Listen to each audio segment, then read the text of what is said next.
Selanjutnya saya persilahkan kepada moderator untuk memimpin acara kuliah umum Sekolah Tinggi Agama Islam Nasy'atul Muta'allimin dengan tema mengentaskan kemiskinan menuju sumenep hebat.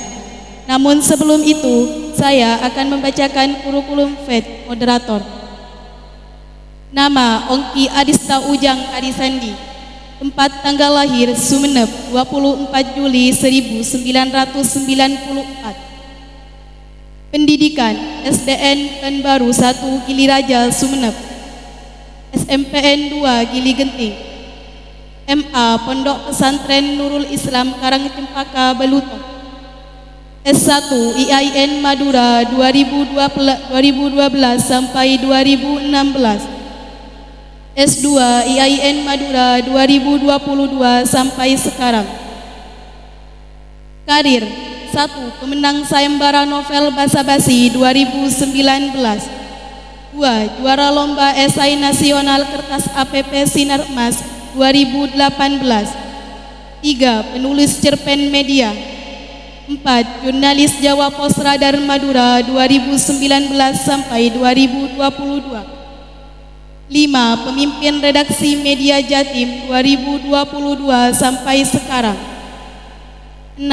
Ketua Forum Wartawan Pamekasan 2021 sampai 2024. Kepada moderator kami persilahkan untuk memimpin acara kuliah umum Sekolah Tinggi Agama Islam Nasy'atul Muta'allimin dengan tema mengentaskan kemiskinan menuju sumenep hebat.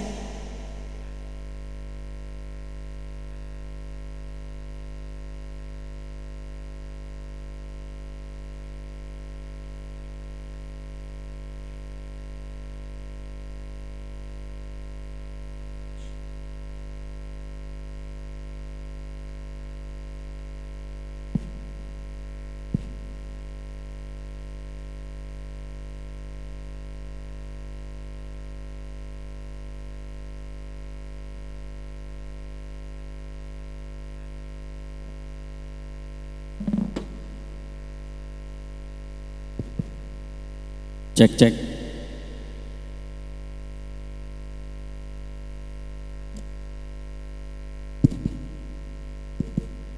Cek. Assalamualaikum warahmatullahi taala wabarakatuh.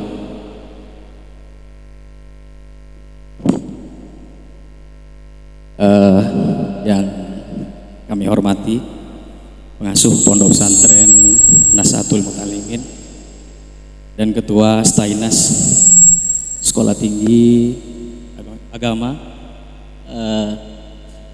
Islam Nasy'atul Muta'allimin. Stainas ya, Sekolah Tinggi Agama Islam. N-nya bukan negeri ya, Nasy'atul Muta'allimin. Tadi saya melihat air ini masih 3, sekarang sisa 2. Itu berarti satu narasumber tidak bisa hadir. Tadi malam saya konfirmasi ke panitia karena mohon maaf, sejak sebelum putusan MK, Media Jatim mengawal pencalonan 2 figur, Mas Kiai dan kalau disebut Bang Darul kemarin Mas Kiai dan Sang Kiai. Jadi kemarin tadi malam saya tanya, kalau Kiai Fikri saya tidak mungkin bertanya, kalau Fauzi saya tanya, Mas Fauzi mau hadir atau enggak? Saya tanya itu pertanyaan saya. Dan pertanyaan saya jawabannya sudah jelas hari ini. Mohon panitia agar lebih enak ini mic-nya dicek. Sebelum kita mulai, ingin saya bacakan kurikulum vitae. Barangkali sudah banyak yang mengenal beliau ketua DPC P3 ya. Dan saya bacakan namanya, nama Kiai Haji Muhammad Ali Fikri.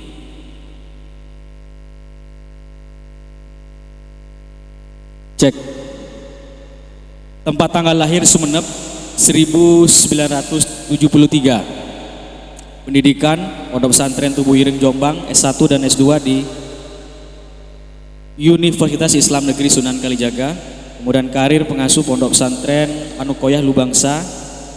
Yang kedua Ketua DPC Partai Persatuan Pembangunan Sumenep. Kepada beliau kami silakan dulu untuk maju ke depan.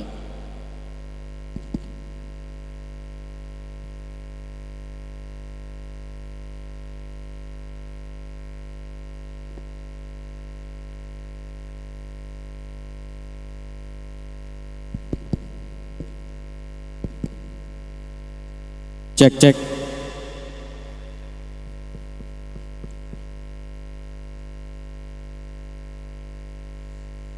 Pertama, cek. Yang pertama ingin saya sampaikan bahwa saya seorang jurnalis, seorang wartawan yang ada di Pamekasan.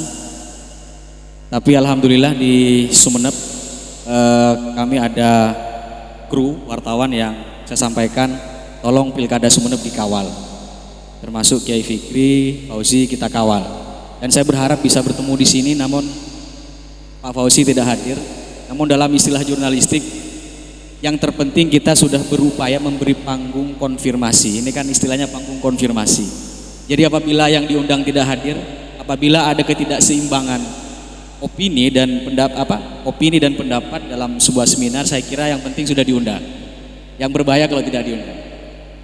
Oke, kita mulai. Yang pertama temanya mengentaskan kemiskinan menuju Sumeneb hebat.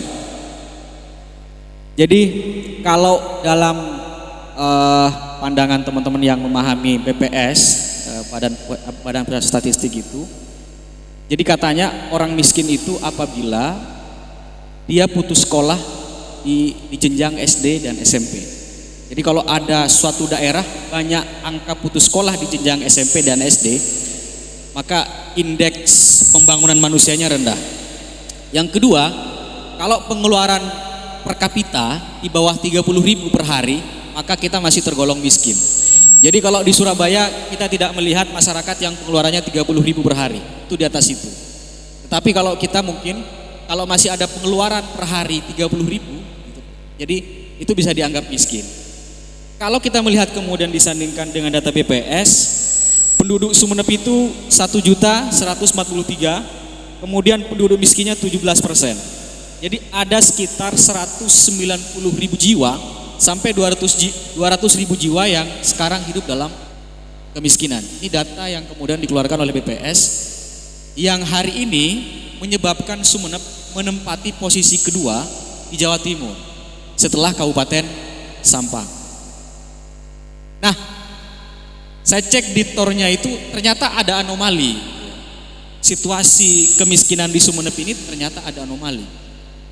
Di Sumeneb ada ada perusahaan migas Kangean Energi Indonesia, ada HCML yang mereka mengepor di Madura.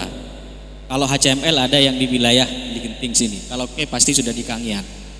Nah ternyata HCML ini memproduksi gas terbesar di Jawa Timur, yang sumbernya ada di Sumeneb salah satunya. Bukan hanya nomor 2, terbesar, produksi gas terbesar HCML itu sumurnya ada di Sampang dan ada di Sumeneb.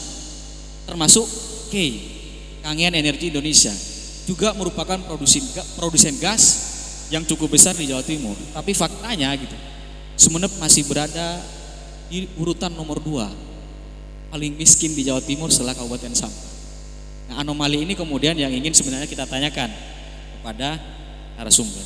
Jadi maka pertanyaan pertama yang mungkin Pak cek.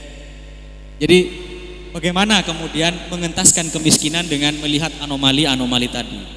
Tingkat kemiskinan, indeks pembangunan manusia, satu sisi masih ada sumber daya alam yang bisa dimanfaatkan. Mungkin itu yang jadi pembukaan, nanti sambil lalu dijelaskan kita tanya jawab. Silakan Pak Kiai.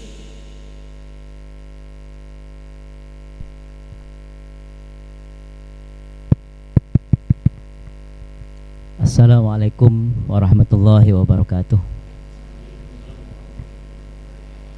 Bismillahirrahmanirrahim. Alhamdulillah wa syukrulillah wassalatu wassalamu ala Rasulillah Muhammad ibn Abdullah wa ala alihi wa sahbihi wa man tabi'ahu wa walah, amma ba'd. Yang saya muliakan, maaf ini masih pengantar ya. Yang saya muliakan seluruh jajaran keluarga besar Pondok Pesantren Nasyatul Muta'allimin, pengasuh dan termasuk juga Ketua Stainas ini, Kiai Anas, dan seluruh sivitas akademika di kampus Stainas ini, dan para hadirin hadirat yang saya muliakan. Alhamdulillah, walaupun sedikit kecewa karena saya sendirian hanya bersama host atau moderator ini, ya alhamdulillah juga bahwa saya masih diberikan kesempatan untuk hadir, dan sudah terjadwal dari awal bahwa saya berkomitmen untuk hadir di majelis ini, di forum ini, untuk berbagi tentang visi dan ide bagaimana membangun Sumeneb yang lebih baik ke depan. Mas Ujang atau Mas Ongki saya panggil, Mas Ongki. Ya alhamdulillah, jadi saya langsung respon dari apa yang sudah disampaikan, bahwa memang tampak paradoks ketika kita melihat bahwa tadi sudah disampaikan oleh Ketua Stainas, kita ini termasuk punya ranking sebagai negeri yang kaya raya, namun kenyataan yang disampaikan Mas Ongki tadi juga ternyata kita termasuk di Jawa Timur saja termasuk negeri yang masuk pada taraf ranking kedua dari bawah kemiskinan. Ya, ranking kedua setelah Sampang. Nah, ini merupakan ironi tersendiri bagi kita, sementara kita hidup dengan kelimpahan sumber daya alam yang kita miliki, dan juga tentunya sumber daya manusia. Nah, di sini berbagai paradoks yang sudah saya saksikan langsung ketika saya suatu saat dulu pernah datang ke yang disebut tadi di K yang ada di Pagerungan tadi, itu yang merupakan lumbung energi, tapi ternyata di Pagerungan itu krisis energi. Sama seperti yang menjadi visi kami adalah adil makmur untuk semua, termasuk juga untuk kepulauan, daratan dan kepulauan. Namanya dimarginalisasi atau dikesampingkan yang kepulauan dari bagaimana mereka memperoleh akses terhadap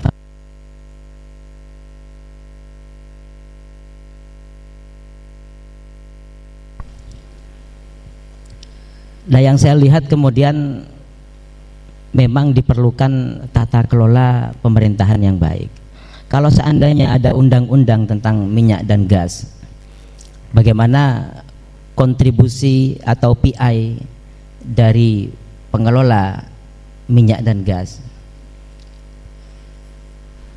dibedakan antara yang onshore dan yang offshore, antara yang dilakukan di daratan, mereka mengebor di daratan, dan yang di lautan. Nah, ini tentunya kan harus ada pendekatan secara regulasi, karena ya entah apakah dengan adanya SKK Migas kita semakin maju, semakin berjaya di bidang energi, atau semakin amburadul.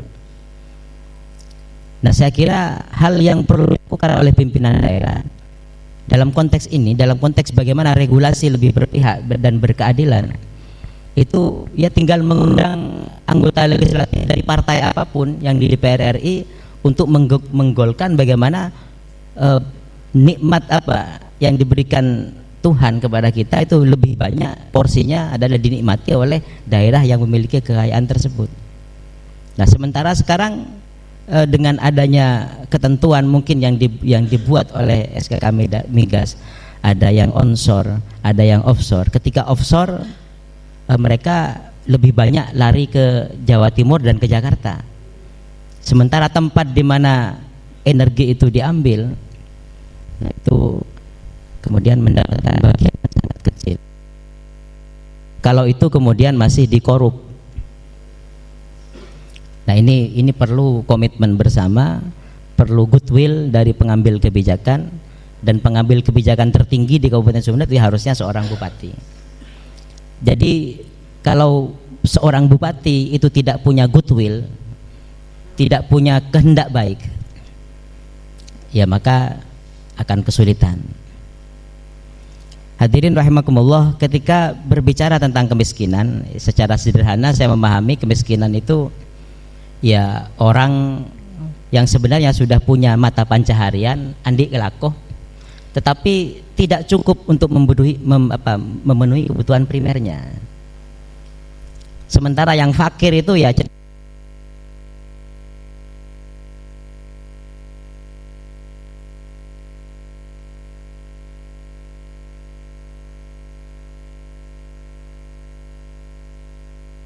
berkenaan dengan sumber daya alam yang kita miliki, ada beberapa hal yang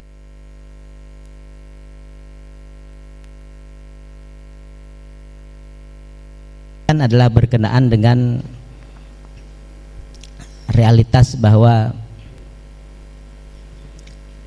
lebih dari 73.000, tampaknya saya dapatkan data itu, kurang lebih 73.000 masyarakat Sumeneb itu yang berhijrah atau mengadu nasib bekerja di luar. Kalau tadi disebutkan angka kemiskinan itu kurang lebih 200 sekian ribu gitu ya. Nah ini 70.000. Nah ini berarti Sumeneb masih belum menjanjikan sebagai daerah yang menjanjikan, yang prospektif secara ekonomi, sehingga mereka harus hijrah atau ya bekerja di tempat di luar daerah. Sementara hal yang lain juga harus kita pahami bahwa masih mayoritas masyarakat Sumeneb itu masih berprofesi sebagai seorang petani. Nah, dengan kenyataan seperti ini, bagaimana sebenarnya kebijakan daerah berkenaan dengan pertanian? Ini kan hal yang harus kita selamatkan dulu. Kalau seandainya angkanya memang petani itu mayoritas, kemudian bagaimana komitmen daerah menyelesaikan masalah pertanian?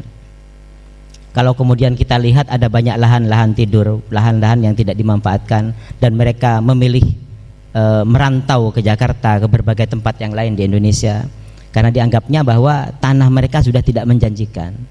Nah, di situ seharusnya negara itu hadir. Kalau kita mulai dari persoalan pertanian, ini nanti akan panjang, entah bagaimana ini mengaturnya. Nah, pertanian yang saya tahu itu katanya ada kelompok tani ya. Mohon maaf jika di sini ada kelompok tani, saya tidak bermaksud menyinggung orang per orang.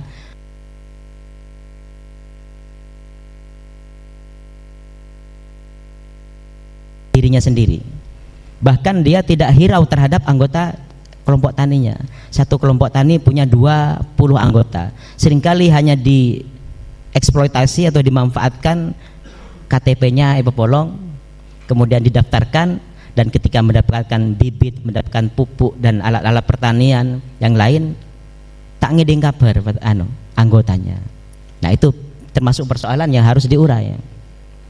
Padahal potensinya dalam pandangan saya, kelompok tani ini adalah kepanjangan daripada dinas pertanian, dan itu merupakan negara yang hadir dari unsur masyarakat, dan mereka diberikan tugas, diberikan akses bagaimana mereka mengayomi petani-petani yang sudah sesuai dengan ketentuannya.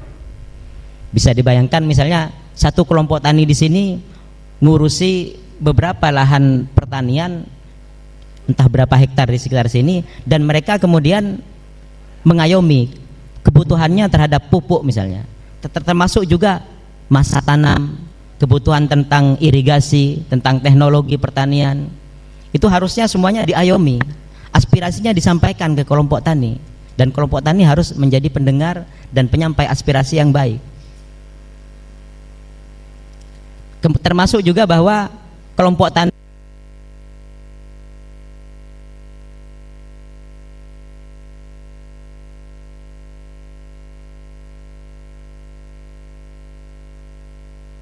saya kelompok tani, saya punya 20 anggota tani. Saya mengayomi 20 petani.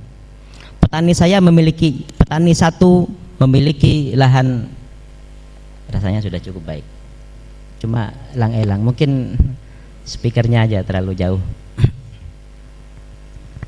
Lebih strategis mungkin di depan ke belakang agar lebih dekat karena wireless.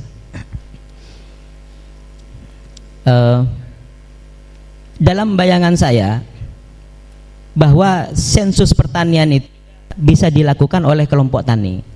Misalnya anggota saya, kelompok petani yang senyaman A itu punya tanah seluas sekian hektar. Karakternya adalah tanah persawahan. Kelompok tani 2 orang sekitar gunung. Maka tentunya komoditas pertanian yang akan ditanam itu tentunya berbeda antara Sabe dengan gunung. Dan kebutuhan tentang bibit juga berbeda, kebutuhan tentang pupuk berbeda, dengan alat pertanian juga berbeda. Nah, seharusnya menurut saya seperti itu potensi kelompok tani. Sehingga pemerintah tidak perlu sensus, cukup melakukan mengambil data terhadap dari kelompok tani. Termasuk juga tentang kebutuhan. Misalnya kita berkenaan ini juga dengan pengentasan kemiskinan ya. Tentang ketahanan pangan atau kemandirian pangan di Sumeneb. Berapa sih sebenarnya kebutuhan beras Kabupaten Sumeneb? Bisakah kita swasembada beras di Sumeneb? Dengan melihat peta wilayah, misalnya daerah yang berair, daerah sawah di sini, atau mungkin di daerah barat ada di bawah Gunung Payudan itu terus mengalir airnya kemana-mana. Nah, itu dipetakan di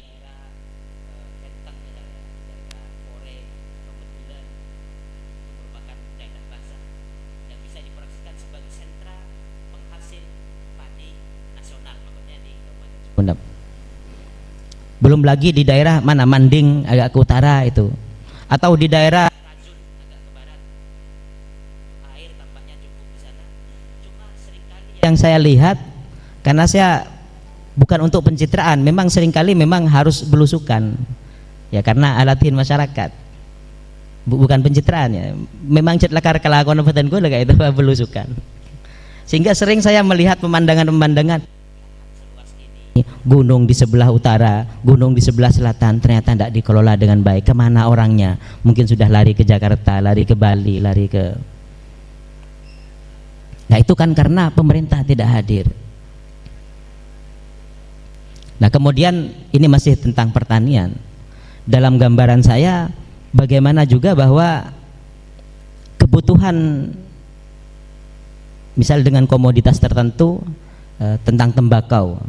Jadi bukannya ketika sudah euforia tentang kebutuhan tembakau karena banyak pabrik-pabrik tembakau, kemudian semua petani akan menanam tembakau, itu mungkin juga keliru gitu ya. Sehingga kemudian supply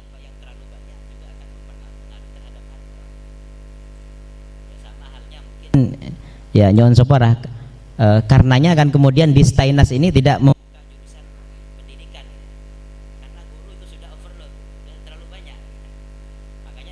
syariah dan psikoterapi, tasawuf dan psikoterapi, teti tukang tampeh dan juga ekonomi syariah, karena juga dekat dengan BMTNU ya. Mungkin bisa menyuplai ini, menyuplai sumber daya manusia nanti. Nah, jadi hal yang lain juga adalah tentang kebijakan pemerintah tentang beralihnya fungsi lahan. Jadi tanah-tanah yang hijau ini ya seharusnya dipelihara sebagai tanah penghasil tanah pertanian, jangan dijadikan perumahan kan. Nah, bagaimana regulasi tentang RT kita mengatur layout di Kabupaten Sumeneb sehingga tidak tumpang tindih. Misalnya seandainya ada daerah-daerah yang tidak produktif secara pertanian kemudian dijadikan perumahan, seperti di Batuan misalnya, ada perumahan Batuan yang agak awal itu, menurut saya itu strategis, dalam artian itu tepat pengambilan kebijakannya.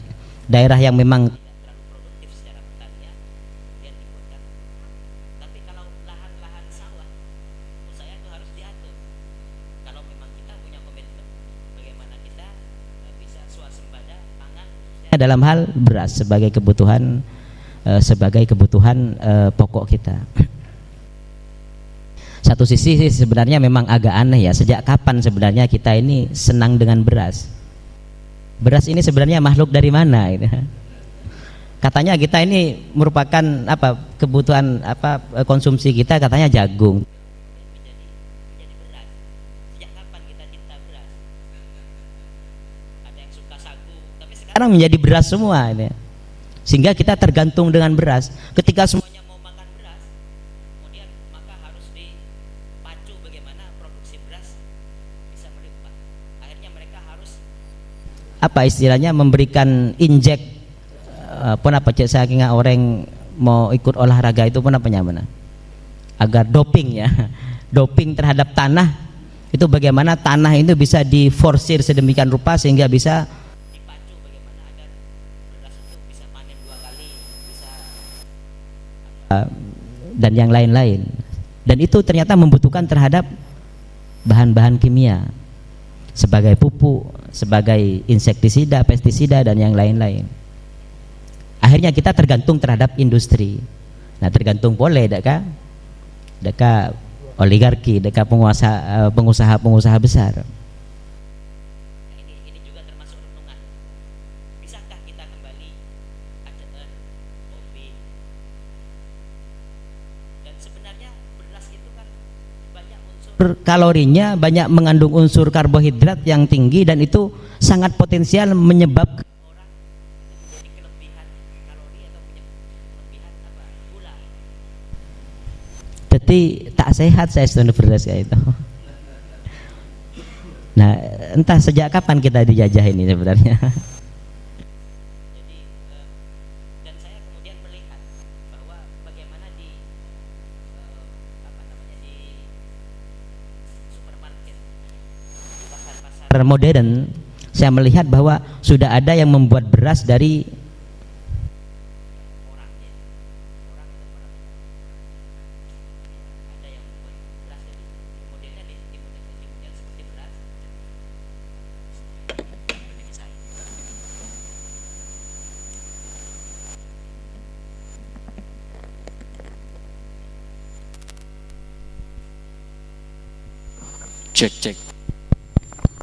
cek.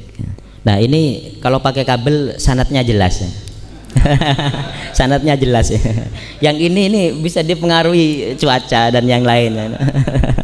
Ini sanatnya jelas, lebih terjamin stabilitasnya. Jadi kembali lagi bahwa PR kita ini masih banyak, termasuk juga kalau pemerintah ini memang berkomitmen bagaimana masyarakat di tingkat yang bawah dengan ekonomi kerakyatan misalnya, apakah sudah cukup baik kebijakannya, bagaimana membangun pasar. Ya, saya tidak usah lihat terlalu jauh lah, lihat ke pasar Kemisan di sebelah utara rumah saya itu, yang seperti kandang kambing, bahkan jauh lebih bagus kandang kambing. Jadi sentuhan atau kehadiran pemerintah untuk memberikan fasilitas, belum lagi kalau hujan, becek, benkopo kapi, dengan bangunan yang saya duga mungkin mereka secara mandiri membuat bangunan itu sendiri, dari bangunan kayu bekas atau mungkin bambu bekas dengan genteng-genteng yang mungkin sudah banyak yang pecah dan rontok itu, kemudian ya mereka karena teracuan, loh kok tidak bisa pemerintah itu hadir, padahal ya ini contoh kasus saja. Pasar Kemisan itu hanya berapa meter persegi, mungkin hanya ya 1000 meter lah mungkin begitu, tidak cukup luas. Kalau seandainya disentuh oleh pemerintah, kira-kira hanya butuh berapa miliar sehingga mereka punya atap yang baik, sehingga tidak becek, sehingga punya lahan parkir yang baik. Ketika pasar itu, pasar tumpah itu kan sudah lumrah seolah-olah ya, seolah-olah halal-halal saja. Padahal seharusnya itu bisa. Kalau kita lihat sebenarnya konsep seperti pasar Anom yang ada sekarang itu kan sudah cukup baik. Tidak pernah ada pasar tumpah kan ya, kecuali saya tegang buah yang mungkin cengkal itu sampai ke pinggir lorong. Tapi kan semuanya parkirnya ada di dalam, penjualnya juga di dalam. Nah, tapi kan paling tidak kan harus ada komitmen bersama, bagaimana kehadiran pemerintah untuk ekonomi kerakyatan misalnya dimulai dari pasar, revitalisasi pasar. Untuk hanya berapa miliar misalnya 10 miliar, kan APBD Sumeneb ini kan 2,4 miliar, standarnya seperti itu. Belum lagi kalau seandainya ada silpa, ada sisa anggaran yang kemudian, nah sekarang tahun 2024 ini tampaknya hampir 3 miliar, 3 triliun maksud saya, karena sudah banyak silpa dari tahun-tahun sebelumnya. Artinya pemerintah itu kurang berbelanja. Konon kabarnya tahun 2023 yang lalu silpanya itu lebih 400 miliar, pekare 400 miliar. Berarti kalau seandainya persoalan rakyat sudah selesai semua, yang pertaniannya, infrastrukturnya semua selesai, kesehatannya selesai, pendidikannya selesai, dan yang lainnya selesai, itu tidak apa-apa, berarti cetlakar sogi. Tapi untuk skop Kabupaten Sumeneb yang luas wilayahnya, yang luar biasa, mulai dari Batu Ampar sampai ke Sakalah, mulai dari Gililabak sampai ke Masa Lembu, Keramaian misalnya itu. Nah itu kan menurut saya harusnya kurang 2,4 triliun itu. Dan kita sebenarnya masih punya potensi. Kalau kita lihat seperti di Bojonegoro misalnya, itu hampir 10 triliun hanya dengan blok Cepu saja.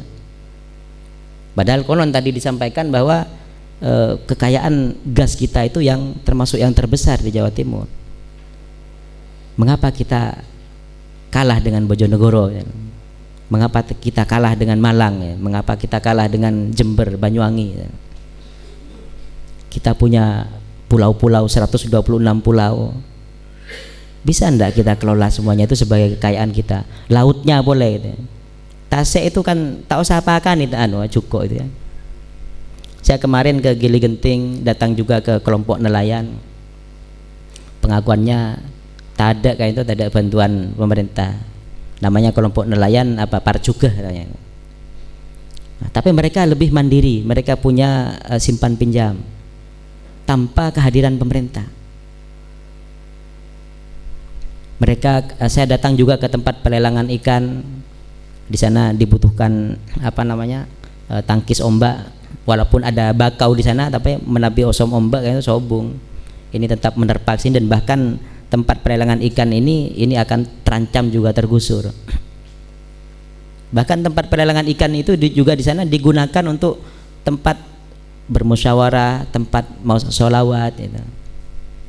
Karena ketuanya kebetulan memang termasuk jaringan sholawat nariyah gitu. Nah itu kan sebenarnya kan benar-benar hijau gitu ya. Ya, yang harus pemerintah harusnya itu alatin, harusnya hadir pemerintah di tengah-tengah masyarakatnya. Ya saya kira mungkin itu ya sementara agar tidak terlalu panjang ya, terima kasih.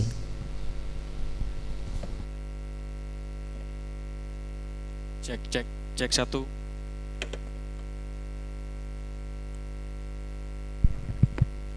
Cek. Ya. Tadi sempat disinggung di sektor pertanian ya. Jadi sensus pertanian itu cukup menarik. Kemudian rehabilitasi pasar, revitalisasi pasar, dan bantuan kepada nelayan. Saya kira itu memang mewakili tadi yang disampaikan oleh Kiai Fikri berkaitan dengan mengentaskan kemiskinan. Saya kira cukup singkat, nanti dialog saja ya Kiai, kita dialog agar lebih mengalir, dan saya berharap teman-teman bisa mendokumentasikan, karena hari ini dokumentasi itu lebih viral ketika dipotong menjadi short di YouTube dan TikTok. Jadi perdebatan kemarin antara kubu Faham dan Final itu di Radar Madura tidak viral di YouTube-nya Pak, tapi viral di TikTok-nya. Jadi saya berharap ada yang mendokumentasikan, nanti bisa disampaikan. Barangkali itu untuk tamu, para guru dan seluruh hadirin, barangkali ada yang ditanyakan. Karena cukup singkat tadi, pertama mungkin tiga penanya. Disilakan. Silakan.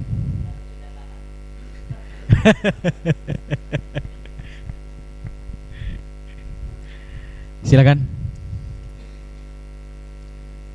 Karena saya belum kenal, silakan sebut nama dan jabatannya.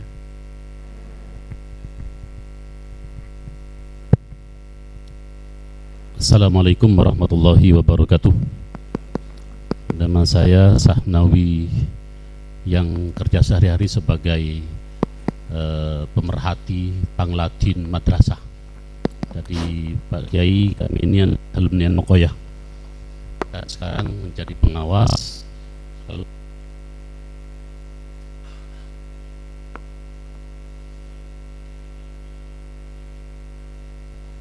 Background kami sebagai orang yang kerja di madrasah, di pendidikan, masih terjadi kemiskinan. Kami lebih sorot kepada, karena memang pendidikan kita belum juga maksimal. perlu diketahui oleh Bapak Kiai bahwa sampai saat ini madrasah kita itu tidak, ya kecil lah, dapat bantuan dari APBD itu. Kami hanya dapat dari pusat, itu pun bernama BOS. Sampai hari ini madrasah untuk bantuan sarpras misalnya Pak Kiai itu juga susah, karena memang di Kemenak sendiri itu cukup kecil anggarannya. Kami juga bingung ketika persoalan pendidikan, para petinggi di Sumber ini bilang bahwa madrasah itu anggarannya ada di pusat di Jakarta. Tapi begitu persoalan politik, pemilu dan semacamnya, justru madrasah digadang-gadang sebagai pendorong utama untuk mereka terpilih di DPR juga di bupati. Begitu selesai kami juga Pak Kiai. Nah barangkali kami berdoa mudah-mudahan Kiai Fikri jadi, amin. Kalau jadi Pak Kiai, coba carut marut ini kita selesaikan Pak Kiai. Kami juga sudah ngomong dengan Pak Baidawi DPR pusat kemarin, juga tidak berdaya. Sampai saat ini madrasah seperti cuma aneh. Kami pikir madrasah itu mukjizat, anggaran sedikit tapi terus berkembang, baik jumlah madrasahnya atau juga jumlah muridnya. Sementara yang lain sekolah yang lengkap dengan anggaran dari pusat yang bernama apa namanya itu DIPA itu, sampai saat ini jumlah murid semakin mengecil. Maka malah hari ini kalau mau jujur pemerintah sekarang itu banyak sekolah yang tidak layak untuk terus berlanjut, mestinya dicabut itu. Nah kami berpikir bahwa ketika sudah seperti ini, yang paling layak bahwa anggaran pemerintah itu adalah berbasis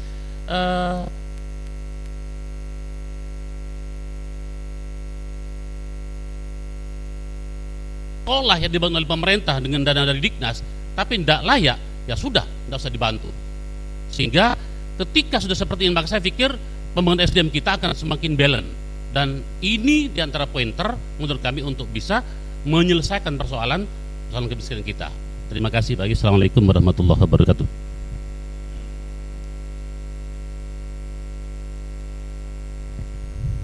Terima kasih. Barangkali bisa langsung dijawab Kiai. Jadi agar ditampung dulu ya. Oke. Kalau begitu penanya kedua, silakan. Nama ya, nama dan silakan.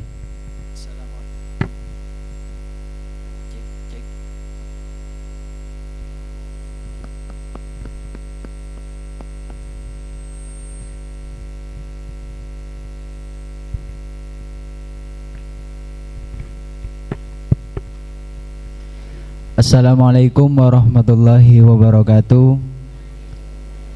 Perkenalkan, nama saya M. Wisnu Rozikin, mahasiswa di Stainas, Prodi Tasawuf dan Psikoterapi.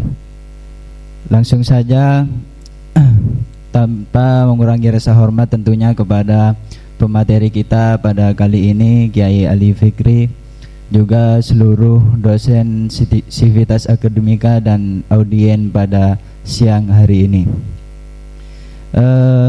Berangkat dari tema kita pada kali ini, mengentaskan kemiskinan menuju Sumeneb hebat, dan juga sebagaimana yang disampaikan oleh Kiai Ali Fikri Waris, bahwasanya kemiskinan itu adalah dia punya pekerjaan tetapi pekerjaan tersebut tidak mencukupi dalam kehidupan sehari-harinya, begitu. Sehingga hadir pertanyaan dalam diri saya, kok bisa kabupaten sekaya ini, sekaya sumber daya alam dan manusianya, bisa menjadi kabupaten termiskin ketiga se-Jawa Timur, begitu. Sehingga perlu sekiranya Kiai Ali Fikri nanti paparkan apa sih kira-kira faktor atau penyebab utama Sumeneb bisa dikategorikan sebagai kabupaten termiskin ketiga di se-Jawa Timur, begitu. Sebenarnya pertanyaan ini saya tujukan kepada Bapak Fauzi sebagai Bupati Sumeneb saat ini. Namun karena beliau tidak hadir, jadi saya tujukan kepada Kiai Ali Fikri untuk memberikan tanggapan, begitu. Yang kedua, yang ingin saya tanyakan tentang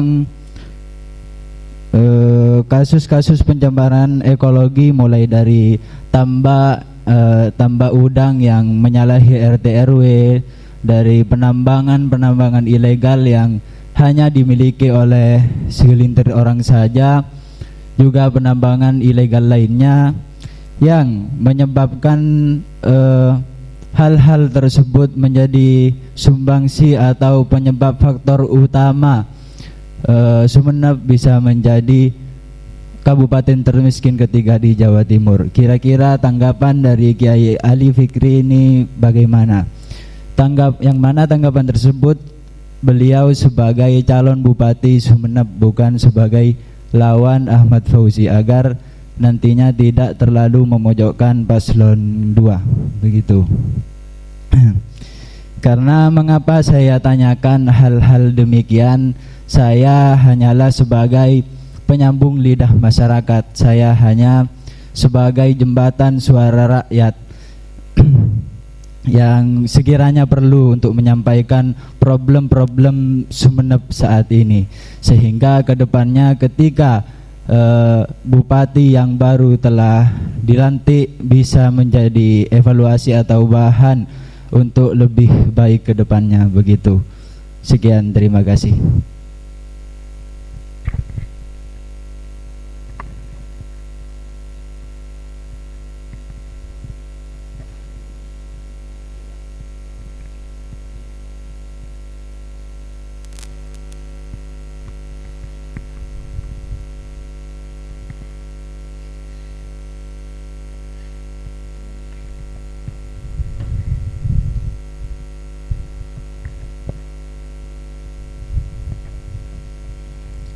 Bismillahirrahmanirrahim. Assalamualaikum warahmatullahi wabarakatuh.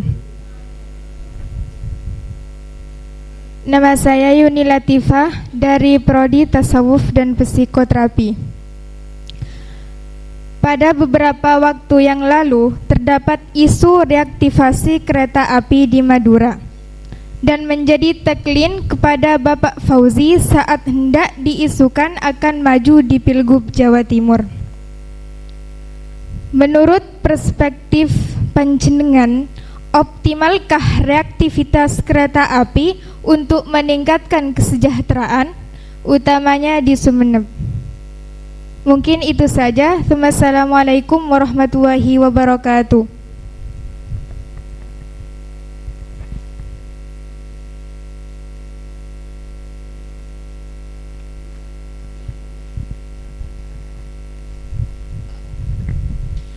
Terima kasih. Tadi penanya pertama simpel saja, mungkin Pak Kiai juga mencatat. Jadi pendidikan madrasah ini sering dibawa ke politik ya. Tapi begitu urusan politik selesai gitu. Artinya kita lihat memang banyak sekali calon, misalnya di Pamekasan yang bawa-bawa madrasah, bantuan madrasah, guru madrasah dan lain-lain gitu ya. Tetapi kondisinya sampai sekarang ternyata masih banyak yang belum maksimal. Dan bagaimana menanggapi itu? Disilakan Pak Kiai.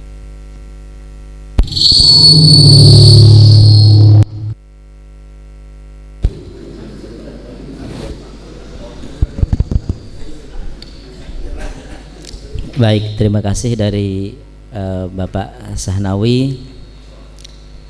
Ya, saya kira memang kita harus berangkat dari sumber daya manusia, termasuk di dalamnya adalah program pendidikan, dan itu di madrasah salah satunya. Bagaimana kita mengentaskan kemiskinan, termasuk juga bagaimana madrasah bisa memproduksi calon-calon pemimpin yang bisa mengantarkan Sumeneb lebih baik, bukan menciptakan koruptor-koruptor. Iya, memang itu persoalan dari demokrasi kita. Sesekali bahwa madrasah itu dianggap sebagai tetangga, kan begini ya, karena sebagai lembaga vertikal tampaknya ini lembaga tetangga atau lembaga pendidikan milik tetangga, jadi orang tuanya ada di pusat sana. Sementara tapi katanya tadi ketika pilkada justru madrasah ini seolah-olah dibutuhkan dan bahkan dieksploitasi dan ditekan-tekan, bahkan bagaimana bisa mendukung calon tertentu. karena menggunakan powernya, kekuasaannya. Ya, ini sudah alam demokrasi kita yang sudah seperti ini. Bahkan tadi malam saya juga berembuk dengan beberapa teman-teman ya, orang-orang pinggiran lah gitu. Mereka mengaku bahwa mohon maaf, kata dia itu camat sudah mulai ditekan juga. Saya kira saya sampaikan langsung, camat itu kan kalau seandainya sampean sebagai rakyat, di mana saudara adalah raja sebenarnya, mun pas etengkiin sekalian, insya Allah neng gitu. Pak, empian ngakan pesena rakyat, empian harusnya netral, ngayomin semuanya. Mak pas empian nekan-nekan untuk mendukung calon tertentu, insya Allah neng gitu. Nanti mungkin dia akan lakukan itu. Nah, ini sudah iklim demokrasi kita. Nah, memang ironis ya kalau seandainya kita tanyakan, jadi di Sumeneb ini itu kan negerinya para wali kan sebenarnya. Kalau kita runut misalnya dari Pangeran Manterekeh, Bukabuh Berekung, terus sampai kemudian Sayyid Kiai Abdullah bin Abdul Qidam, ngakungi putra Binter Sawat, ngakungi putra Sultan Abdurrahman, itu kan semuanya kan kiai kan gitu ya. Merupakan tokoh agama yang menjadi pemimpin umat, pemimpin pemerintahan ketika itu. Nah, makanya pandangan kita memang harus berangkat daripada ya pandangan agama sebagai orang yang berkeimanan Pancasila, ketuhanan yang Maha Esa, yang harus mendasari tentang kemanusiaan, tentang keadilan dan yang lain, kerakyatan dan yang lain-lain. Nah, memang kemudian investasi di bidang pendidikan, kira-kira kalau kita bertanya apa inovasi di bidang pendidikan yang dilakukan oleh pemimpin saat ini, apa inovasi di bidang kesehatan.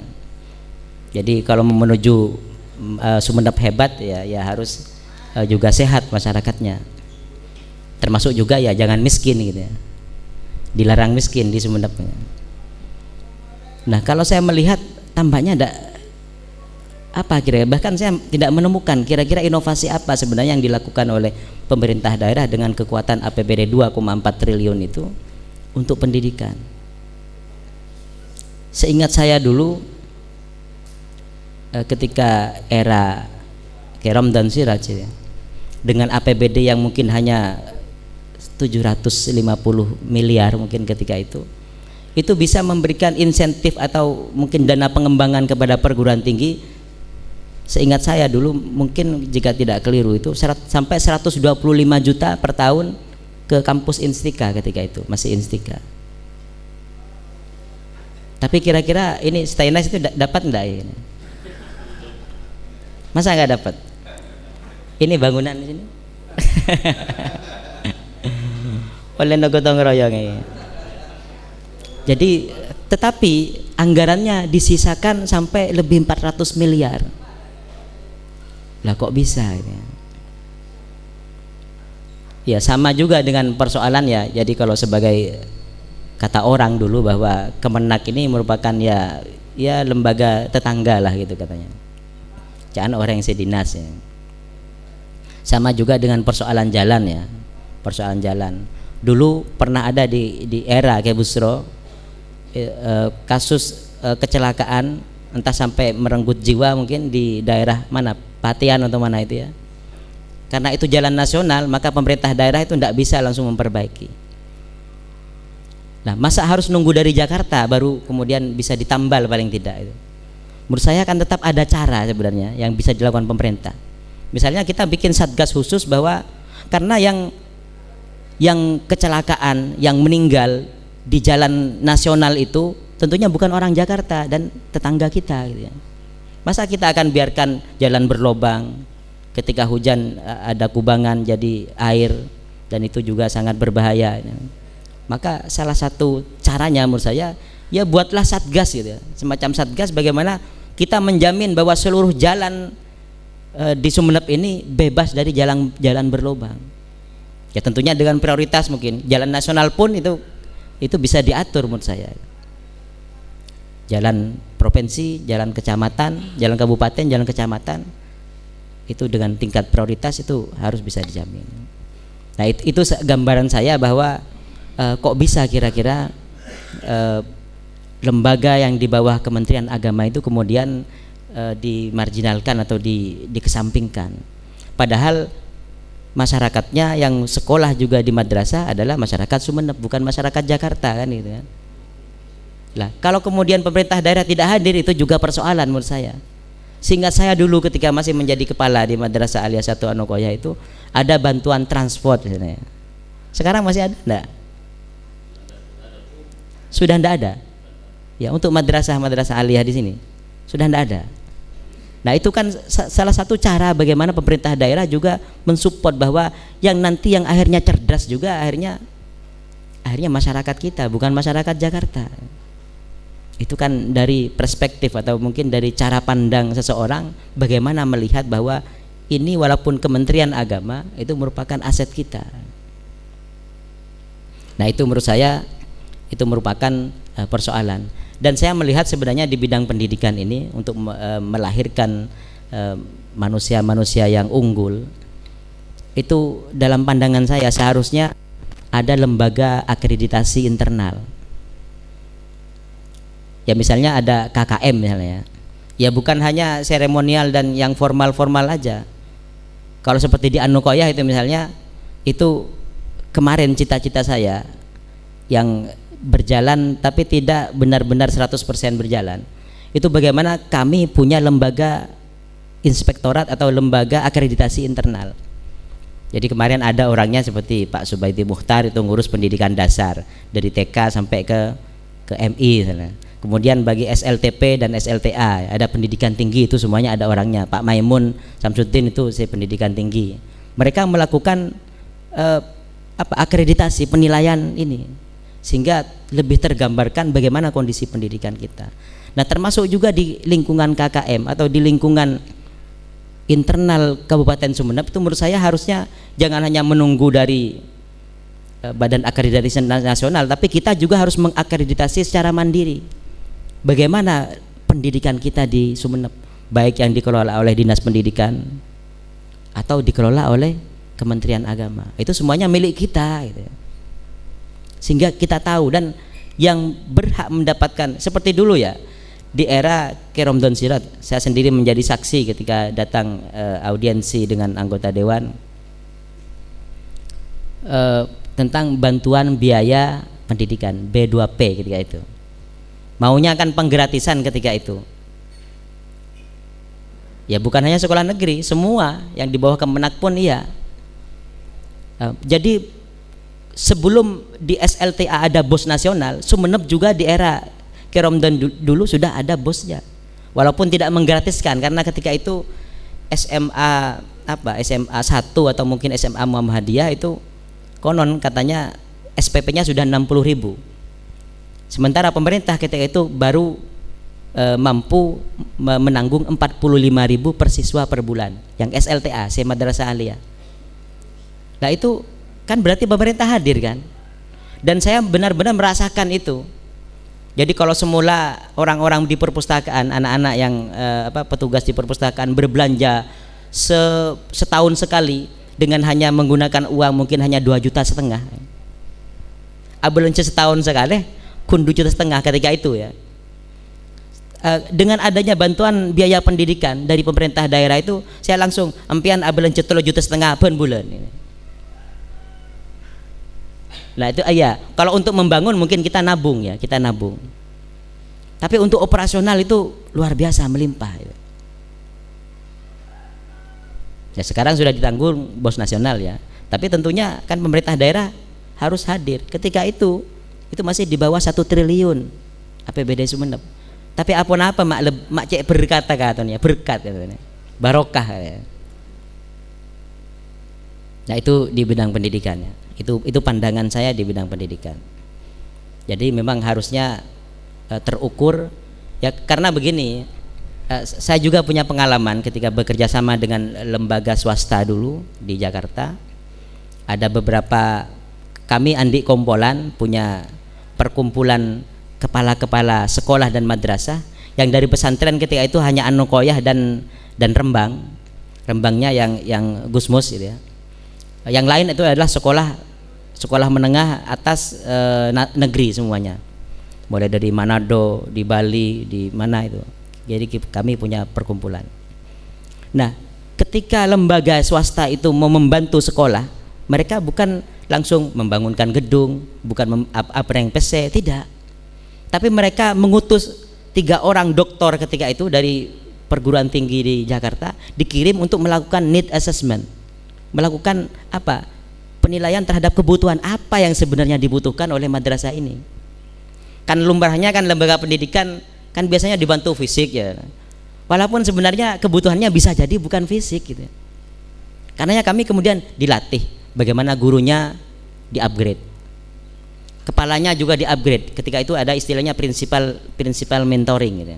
Jadi kumpulan itu kami ikut Kongres Guru Indonesia setiap tahun ke Jakarta. Kami selalu berdiskusi dari berbagai tempat di Indonesia. Pernah di Manado, pernah di Bali, pernah di Bukit Tinggi dan semacam. Kami berdiskusi, pernah di Kalimantan. Berdiskusi tentang apa leadership yang dimiliki oleh kepala satuan pendidikan sehingga sekolah ini punya keunggulan. Nah, jadi kami sharing ketika itu. Nah, ini kan sebenarnya negara bisa hadir memfasilitasi, memediasi berbagai potensi-potensi seperti ini. Termasuk dulu yang pengalaman yang masih saya ingat itu ketika di SMA 8 Bali ya, kalau tidak keliru. SMA 8 apa 9 di Bali itu mereka apa kepala sekolahnya itu mereka cerdas. Jadi kalau kita bertarung di bidang akademik itu maka sekolah ini kalah karena yang orang cerdas-cerdas sudah ada di SMA 1 ya. Ketika itu masih belum ada zonasi ya. Ketika itu masih biasa SMA 1 kadang-kadang orang yang terpinter. Yang berikutnya adalah SMA 2 ini 9 ya. SMA 9. Jadi kami itu sudah reka arena gitu. Dubuduna. Tapi tidak kehilangan kecerdasannya kepala sekolah ketika itu ternyata mereka kemudian mengumpulkan anak-anak potensial dari para seniman-seniman, apakah itu seniman tari, seniman lukis, seniman seni rupa dan yang lainnya, polo, dan juga ahli-ahli di bidang olahraga. Mereka melatih siswanya untuk unggul di bidang olahraga. Dan sehingga di bidang seni dan olahraga itu ini selalu mendelegasikan sampai ke tingkat lomba-lomba nasional, sehingga SMA 1-nya itu iri. Saya kadang-kadang anak-anak pinter ternyata tidak bisa ya tenggelam seolah-olah dengan SMA 9 ketika itu. Nah, ini kan termasuk sharing bahwa kepala-kepala satuan pendidikan itu harus dirangkul, harus dibuatkan persatuan bagaimana mereka saling mengembangkan kapasitas kelembagaannya sehingga bisa berinovasi di mana keunggulan sesuai dengan potensi yang dimiliki. Jadi itu saya kira untuk penanya pertama. Yang kedua saya langsung aja ya. Yang kedua dari saudara Rozikin ya. Ini juga mempertanyakan kembali tentang kita ini kaya tapi kok miskin ya. Kita ini kaya tapi kok miskin ya. Kan kira-kira seperti itu yang ditanyakan Mas Rozikin tadi. Ya, termasuk juga yaitu yang saya duga ya ada tata kelola pemerintahan yang kurang baik dan ada kebocoran mungkin anggaran atau kebocoran dari potensi-potensi yang harusnya kita bisa miliki tapi kemudian bocor sehingga masyarakat tidak bisa menikmati sebaik-baiknya program pembangunan di Kabupaten Sumeneb ini. Hal yang lain juga yang kemarin sudah pernah saya sampaikan langsung di depan Bapeda ketika itu dan di depan ketua-ketua partai politik ketika itu, bahwa kalau tadi saya berbicara tentang need assessment, artinya bagaimana kita mengetahui kebutuhan real yang dibutuhkan dari suatu lembaga, suatu daerah tertentu, itu apa. Nah, ini dalam konteks ini saya ingin menyampaikan bahwa ya sebenarnya dalam konteks bagaimana aspirasi rakyat itu bisa diserap, ini masih merupakan persoalan PR yang berat di Kabupaten Sumeneb. Karena kemarin saya sempat menelanjangi hal tersebut.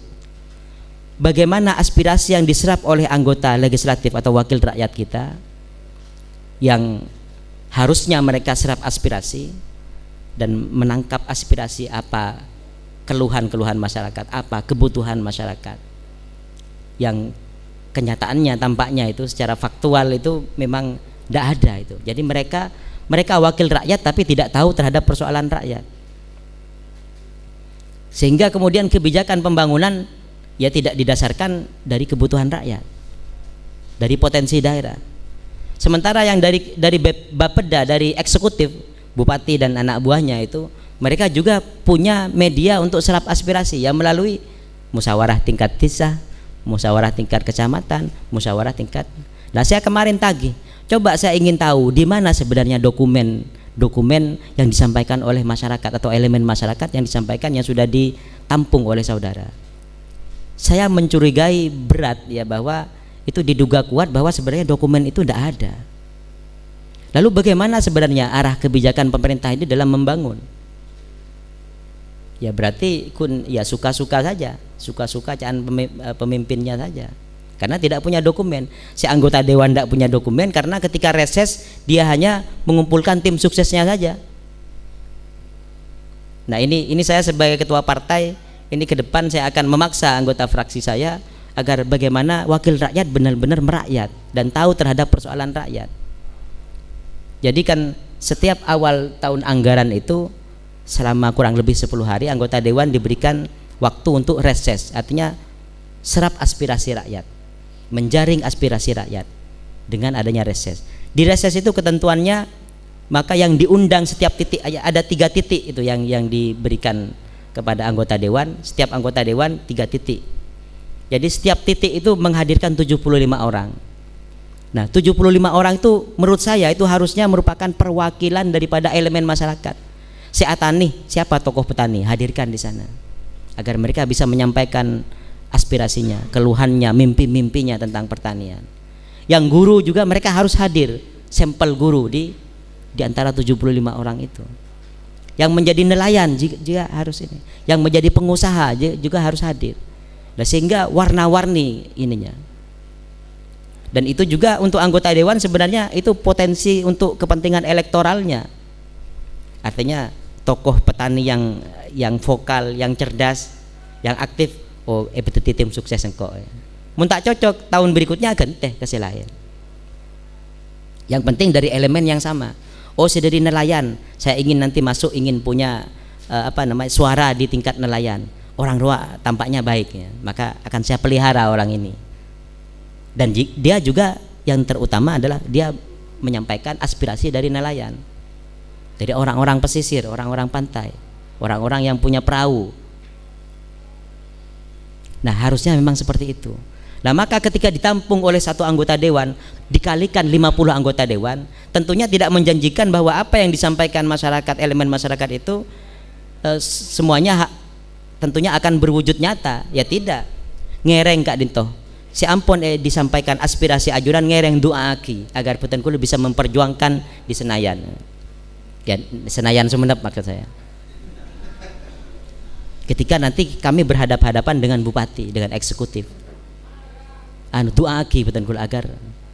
Nah ketika yang Bapeda juga dengan musyawarah desa harusnya juga seperti itu. Jadi yang diundang Nyon Sepora bukan hanya lebalan kala ibu nomololo, tapi harus merupakan sampel daripada elemen masyarakat. Setani harus hadir di sana, saya guru harus hadir di sana, saya majeng harus hadir di sana, saya pengusaha harus hadir di sana. Kalau pengusaha mungkin macam-macam ya, pengusaha trebung, pengusaha rokok, mungkin ada pengusaha akabai keripik, pengusaha apa, itu kan banyak sebenarnya. Mereka semuanya punya persoalan yang berbeda, punya kebutuhan yang berbeda, punya mimpi-mimpi yang juga berbeda. Itu harus ditampung semuanya. Nah kalau seandainya pemerintah kita seperti ini, insya Allah lebur ya. Jadi anggaran itu pasti kurang gitu ya. Kalau sudah kurang bagaimana? Ya kita harus pacu lagi bagaimana PAD Sumeneb itu kira-kira hanya cuma 240 miliar saja. Nah kalau seandainya dari migas participating interest itu seandainya tidak bocor, insya Allah kita ini melimpah. Ya seperti tadi, bagaimana Bojonegoro itu sudah hampir 10 triliun. Walaupun persoalannya juga di Bojonegoro silpanya itu bisa sampai 3 triliun. Tak bisa balance juga. Nah, ya karena mungkin seperti ini. Padahal itu sebenarnya sudah diatur oleh undang-undang. Makanya kalau saya seandainya diberikan mandat oleh rakyat menjadi pemimpin di Sumeneb, saya akan banyak melakukan pendekatan kekeluargaan. Artinya pendopo ngopi dengan ketua partai politik ya, untuk menyamakan persepsi bagaimana kita membangun Sumeneb bersama. Setelah dengan ketua partai politik onceng anggota dewan fraksi-fraksina tore empian kita dorong empian mon anggaran reses korang tambah nebi gula agar benar, tapi benar-benar saudara harus benar-benar serap aspirasi suara rakyat, harus ditampung semuanya, harus dicatat semuanya. Pasoaki kabupaten tentunya nanti ketika keterbatasan anggaran kita harus berdasarkan skala prioritas. Oh nang luk butuh apa, nang kepura butuh apa, ini masukan dari anggota dewan ini, dari Musren Bangdes misalnya masukannya ini. Luk punya persoalan nih di bidang pendidikan seperti ini, di bidang pendidikan di bidang pertanian seperti ini, di bidang kesehatan seperti ini, masuk kabeh. Sehingga tidak mungkin kita tandi kelakuan, pasti akan melimpah kelakuan tugas-tugas pemerintah yang harus dilakukan. Kalau sampai uangnya itu berlimpah tersisa, itu berarti ada persoalan yang besar itu sebenarnya. Sampai tak bisa, berarti tak alakoh, tak bekerja, berarti harusnya kurang. Nah ini baru persoalan ini ya. Jadi kemudian juga tadi disampaikan oleh saudara Rozikin tentang persoalan ekologis, tentang tambang. Ya, kalau menurut saya sebenarnya untuk sejahtera saat ini tambang dan tambak itu mungkin memang benar. Tapi dampaknya ada kena foto, sustainability atau keberlanjutan kita.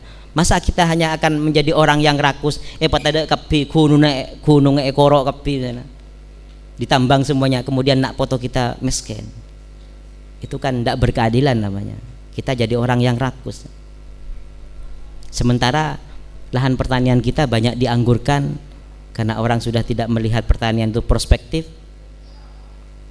dan akhirnya merantau, nyari kelakuan seman nyaman mungkin aja ke toko bisa oleh penghasilan 5 juta atau bagaimana, tak usah amur jemur ya.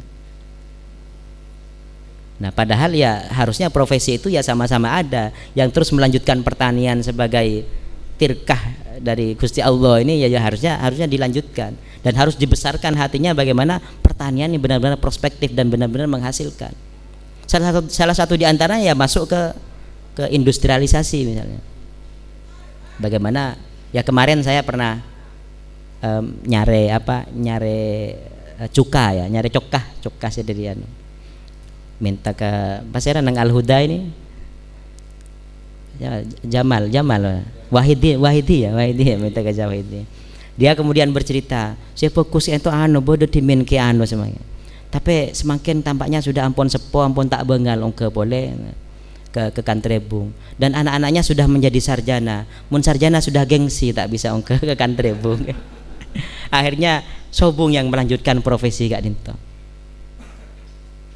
Nah kan itu kan juga persoalan yang harus kita carikan jalan keluarnya.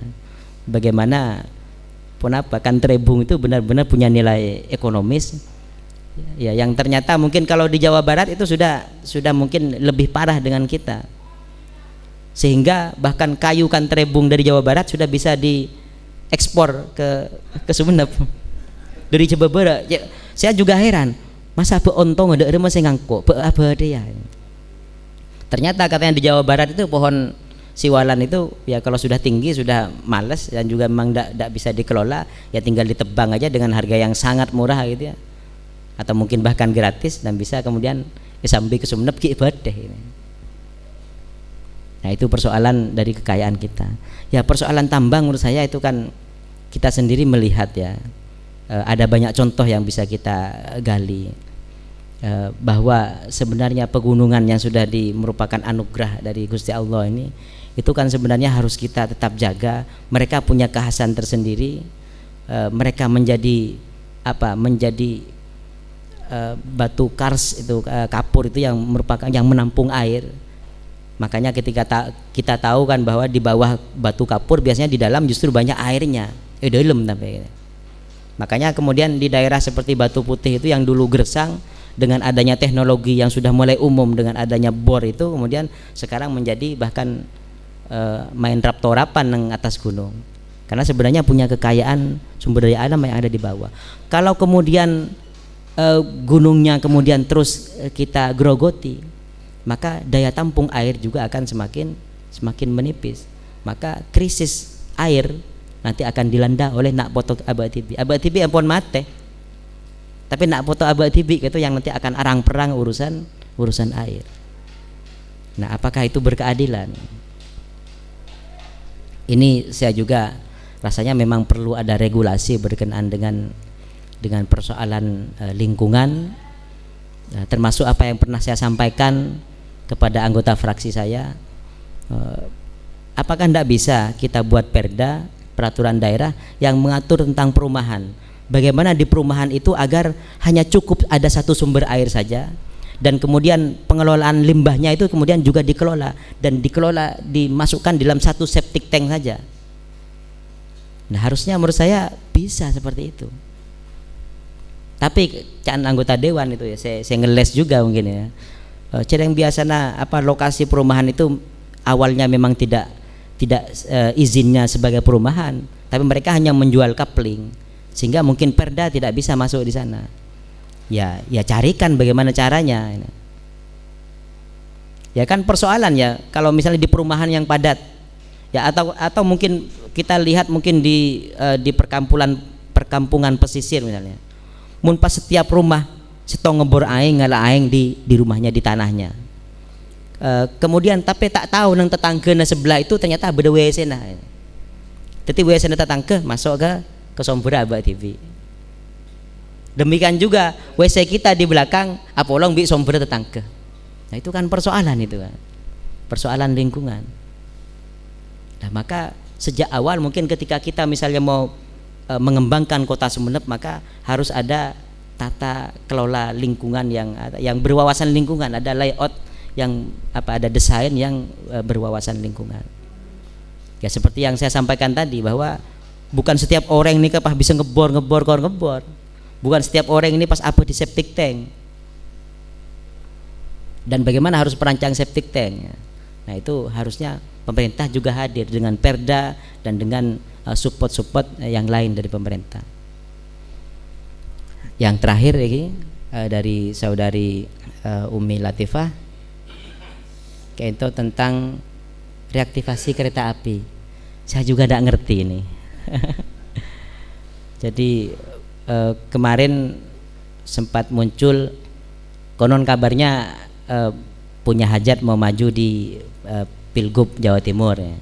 Kemudian muncul banner-banner tentang reaktivasi kereta api. Kalau menurut saya ya tidak semata-mata itu tidak berguna. Jadi untuk mengangkut, karena kan ketersambungan ini kan masih belum. Kalau kita bikin kereta api itu kan hanya sampai Kamal ya. Bagaimana kita membangun ketersambungan dengan Surabaya? Mungkin kan Kamal, deki pakun ngale juga ke kapal. Dari kapal kemudian bagaimana melanjutkan ke pelabuhan di sana? Kalau untuk barang mungkin iya, tapi untuk manusia itu mungkin ada banyak problem. Nah, tapi yang dikhawatirkan juga ya, kan kalau barang misalnya orang dari Sumeneb kulakan di Surabaya, itu berarti jadi truk atau fuso dari Surabaya berarti cukup sampai di Kamal. Sementara Suramadunya bedanang temor, tapi nampu entar ke Kamal ke barat. Kemudian atau mungkin membangun stasiun kereta api ya di akses Suramadu. Totak ke kereta ngale ke kereta, kemudian diangkut barangnya ke berbagai kota. Itu mungkin bisa ketika desainnya seperti itu. Cuma saya duga bahwa kenapa ide tentang reaktivasi kereta itu sebenarnya beriringan sebelumnya ya. Sebenarnya sebelumnya sudah ada ide tentang Trans Madura atau Tol Madura. karena alasan macetnya. Karena alasan macet beli di pasar-pasar tumpah itu selalu macet dan itu sangat mengganggu. Itu sempat ada isu Trans Madura atau Tol Madura.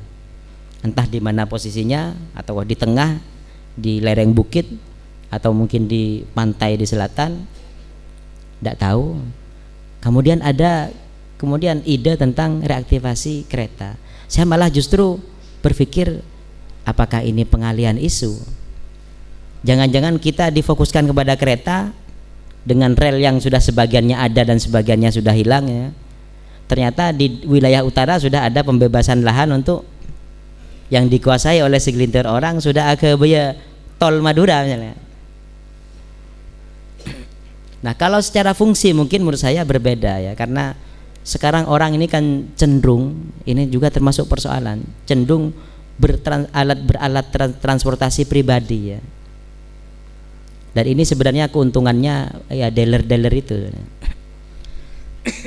Makanya memang agak heran dan agak ya harus kita ajungi jempol. Seorang gubernur di Jakarta misalnya masih memaksakan diri bagaimana ada angkutan umum. Seperti kemarin Pak Anies Baswedan misalnya. Terus gencar bagaimana angkutan umum di tengah bahwa mereka berlomba dengan dealer sepeda motor, dealer mobil yang mereka juga ditarget. Ya entah ini mungkin perlu dicari kira-kira dari sekian banyak dealer di Sumeneb ini berapa targetnya mereka per bulan. Konon kabarnya per satu dealer itu per bulan nampu ajual sepeda motor sampai 250 ya. Masa iya ya? Apakah itu tercapai target itu? Jadi kalau seandainya dealer juga dipacu oleh pengusaha yang semuanya mereknya itu rata-rata merek Jepang ya, ternyata kita masih dijajah Jepang juga ya. Maka lalu lintas kita akan semakin padat ya. Karena sepeda motor oreng itu cenderung karena lebih fleksibel. Karena angkutan umum itu sudah tidak dianggapnya tidak menjanjikan, kun merepot. Mungkin hanya taksi atau angkutan umum itu sudah jarang di sini kan. Apalagi dari orang yang punya rumah di pelosok. Itu sudah semakin jarang, semakin langka kita temukan. Orang sudah semakin enggan, nyamanan apakah sepeda motor TB bisa langsung dicompok, langsung ke tujuan, Peleman boleh langsung tanpa harus tos-antosan benar semacam. Itu sudah mental masyarakat kita. Nah, kalau menurut saya kalau masalah optimal, apakah optimal tentang ide tentang reaktivasi rel kereta api? Ya sebenarnya tergantung kebutuhannya. Kalau seandainya itu memang benar-benar didesain, direncanakan secara baik untuk perpindahan barang, transportasi barang, ya mungkin bisa sebenarnya dioptimalkan. Tapi siapa yang sebenarnya memanfaatkan? Masyarakat atau mungkin hanya segelintir orang, para pengusaha-pengusaha besar itu? Sehingga mekun dekian bah kereta nama kun ngangkok fosfat misalnya dari Sumeneb. Yang kok ke Surabaya. Oh tabe pas deki banyak penghasil pengusaha tambak orang-orang luar yang ngangkut yang ngangkut ke Surabaya ya. Jadi yang memanfaatkan akhirnya nanti hanya para pengusaha-pengusaha besar. Tidak benar-benar dirasakan oleh masyarakat tingkat menengah dan bawah bahkan. Nah itu persoalan yang perlu dipertimbangkan. Atau hal yang lain ya pola dengan badan proyek kereta ini pola bisa ngunduh anggaran dari pusat ban bisa edot-cedot lah gitu. Ya abah tibi tak germel loh. Hanya mereka yang punya akses terhadap kekuasaan ya mereka lah yang mungkin segelintir orang yang akan menikmatinya. Ya saya kira itu Mas. Terima kasih.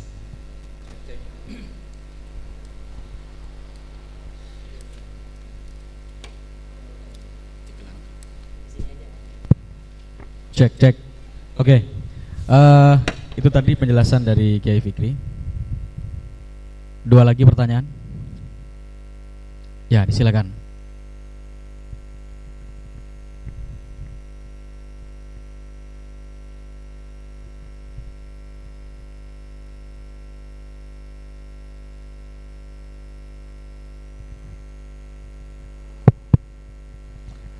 Assalamualaikum warahmatullahi wabarakatuh.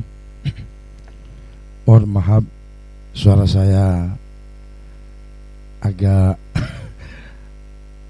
pre. Jadi terima kasih kepada Kiai Fikri yang sudah hadir di tengah-tengah sekarang ini. Di saya hanya bersyukur kepada Allah bahwa Sunnah itu kaya. Yang pertama, hadirnya Kiai Fikri bisa nyalon, tidak bumbung kosong, itu sudah kaya Sunnah sebenarnya. Itu yang pertama. Makanya semakin tidak paham saya itu dengan adanya kemiskinan. Satu contoh, sepeda motor dan motor banyak, ternyata jalannya rusak. Itu semakin tidak paham saya itu. Satu contoh, jalan Gresik Putih, tidak ada yang pakai sepeda motor RC 200 tuh, pakai sudah sepeda motor yang sudah mobil dan sepeda motor yang, tapi ternyata jalannya yang miskin, jalannya yang miskin itu. Makanya semakin tidak paham saya. Yang kedua, saya setuju juga dengan kemiskinan.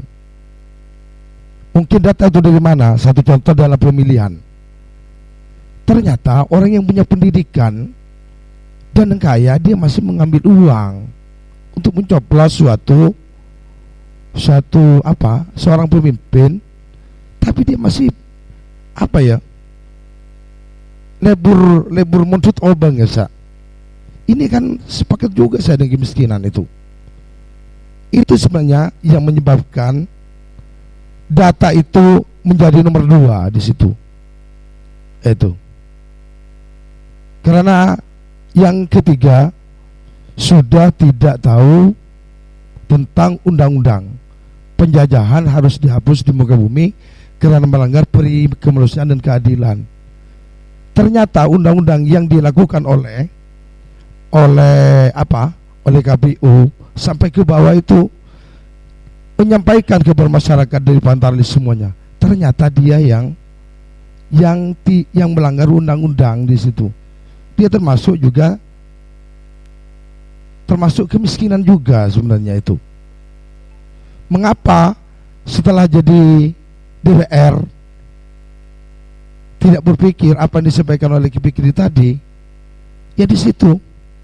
Karena masyarakat terlalu dibebani oleh terlalu ada money politik yang tidak nutu.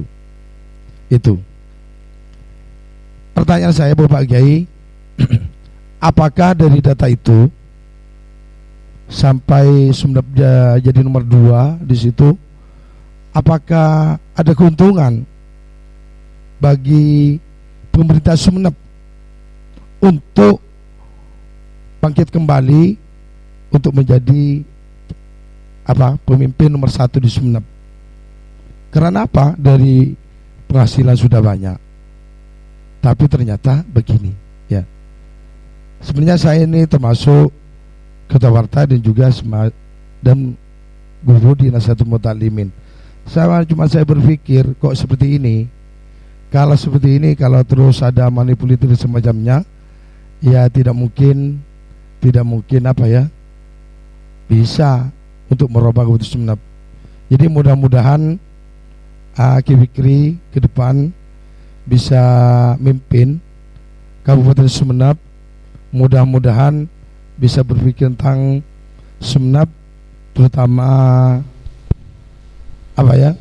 tidak banyak manipolitik lah. Oke. Ya, di situ. Assalamualaikum warahmatullahi wabarakatuh. Waalaikumsalam. Silakan pertanyaan kedua.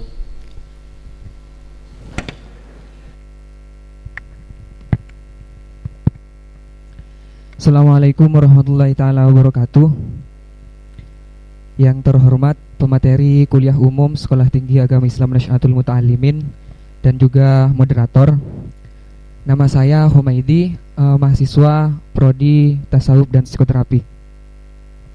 Isu kemiskinan di Kabupaten Sumeneb yang kita rasakan saat ini sebagai kabupaten termiskin nomor 3 di Jawa Timur, entah ini merupakan dosa dari bupati yang berkuasa kurang lebih 3 tahun berjalan atau bupati yang berkuasa sebelumnya, kita tidak tahu.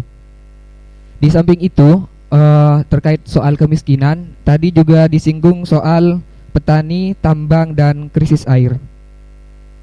Banyak beberapa desa di Kabupaten Sumeneb yang mengalami kekeringan. Berita ini dimuat di Koran Radar Madura tanggal 5 September 2024 yang lalu. Ada sekitar 65 desa yang terdampak kekeringan.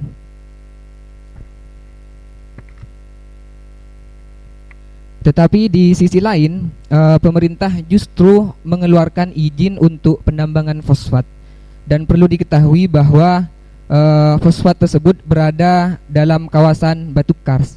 Sementara batu keras ini adalah batuan yang menyerap dan menyimpan air dalam bawah tanah. Kita bisa menganalogikan bahwa batu kars adalah tandon raksasa bawah tanah yang menyuplai kebutuhan air masyarakat, baik untuk kehidupan sehari-hari atau untuk mengairi ladang dan sawah yang menjadi tumpuan pokok dalam melangsungkan hidup sebagai petani. Saat ini, berdasarkan data atau informasi yang dihimpun oleh Wahana Lingkungan Hidup atau WALHI Jawa Timur, sudah ada sekitar 10 perusahaan yang mengajukan izin untuk tambang fosfat di Kabupaten Sumeneb.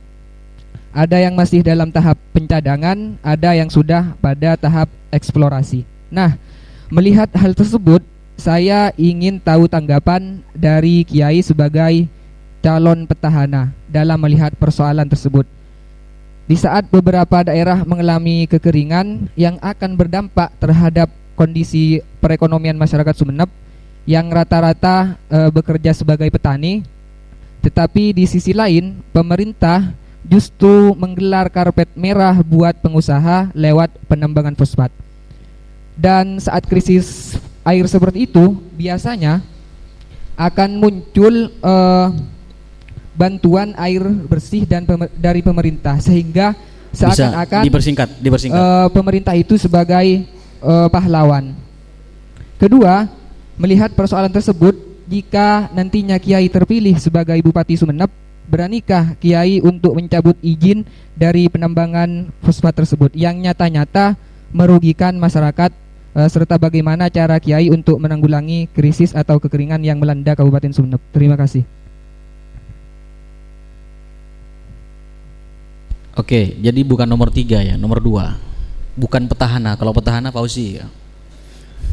Itu sedikit saya koreksi. Oke, bisa langsung dijawab oleh pemateri. Silakan, Pak.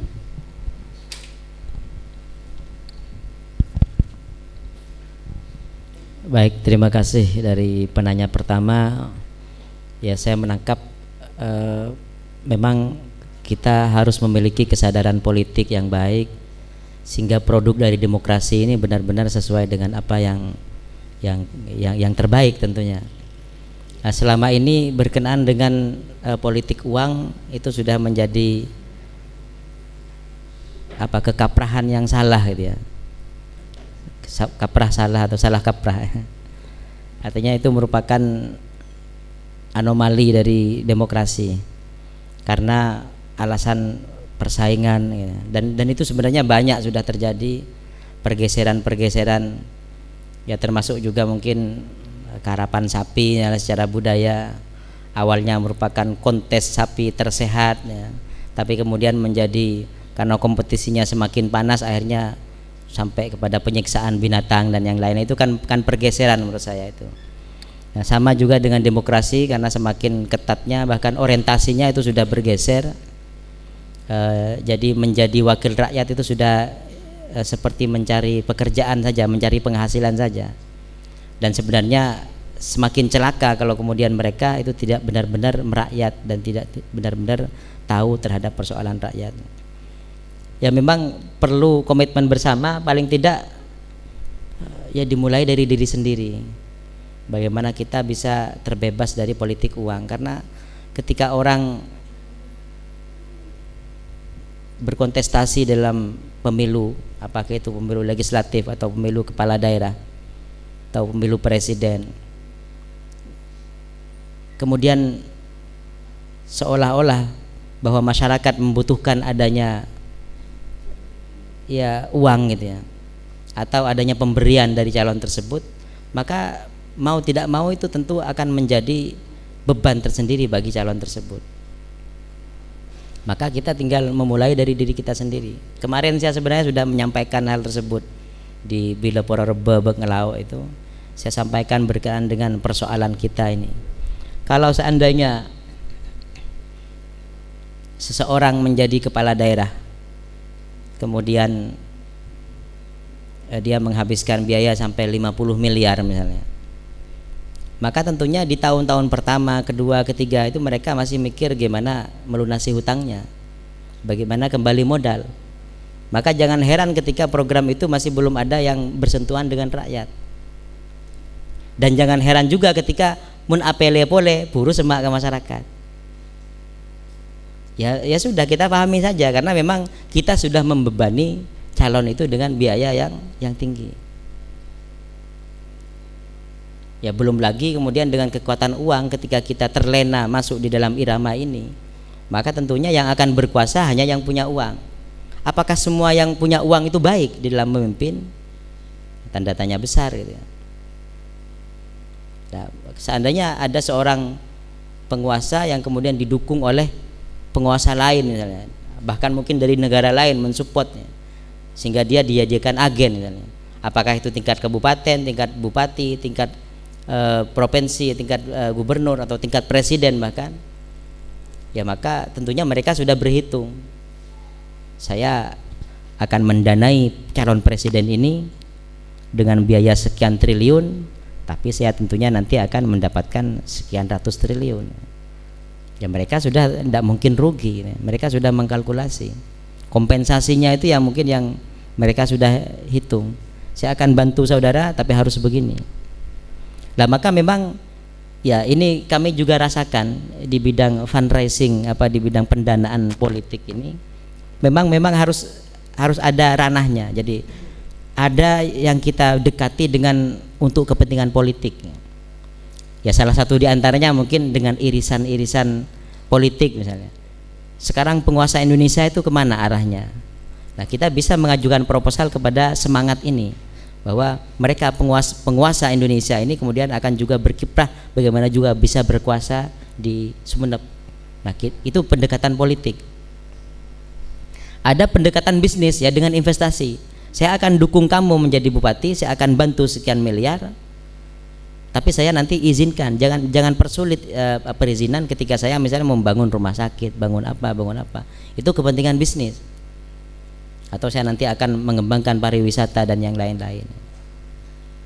Atau ada yang lain lagi funding itu atau ya pendonor atau sponsorship itu misalnya karena kepedulian. Ya itu biasanya yang kepedulian biasanya uang-uang kecil gitu ya. Pese-pese gini. Nah, ini memang yang tidak bisa kita hindari gitu ya. Tidak bisa kita hindari bahwa ketika masyarakat masih harus digerakkan untuk nyoblos, bukan merupakan kesadaran politik bahwa saya ini harus menyumbangkan kemaslahatan untuk Sumeneb. Dengan cara apa? Dengan cara saya berpartisipasi di dalam pemilu. Saya harus nyoblos, memilih yang terbaik. Bismillahirrahmanirrahim, mudah-mudahan ini yang terbaik yang menang. Dengan kesadaran tanpa uang es, tanpa uang apa. Nah, bagaimana kita melakukan gerakan sosial seperti itu di tengah suasana mental masyarakat kita yang sudah seperti itu? Dan memang tampaknya memang ada provokatornya untuk selalu main uang ya adalah mereka yang juga memang punya uang gitu, yang memang mengandalkan uang. Nah sementara ya orang-orang yang tidak punya uang ya seperti saya ini ya yang tadi juga sudah disampaikan bahwa ini merupakan kelimpahan daripada MK. Siapa yang menggerakkan MK? Ya, yang menggerakkan MK ada uji materi mungkin ya tentang yang diajukan Partai Gelora dan Partai Buruh, kemudian diterima oleh siapa yang menggerakkan hati-hati mereka semua itu? Ya saya yakin ya kekuatan doa itu ya, Gusti Allah memang jat kesokan agar demokrasi di Indonesia itu lebih hidup lagi, punya pilihan. Di Sumeneb juga tapi ternyata mengapa saya masih bisa maju? Ya orang yang punya keterbatasan paling tidak ya di bidang finansial ini. Kemudian mengapa kok tampaknya cukup banyak pendukung saya. Itu padahal saya masih belum menyampaikan visi misi saya. Tapi mengapa sudah banyak yang dukung? Ya karena trust, karena percaya. Atau mungkin penguasa yang sekarang sudah kekurangan kepercayaannya oleh masyarakat. Kurang dipercaya, mungkin begitu. Jadi gayung bersambut, yang satu kehilangan dipercaya oleh masyarakat, yang satu seolah mendapatkan harapan bahwa ini calon pemimpin Sumeneb ke depan.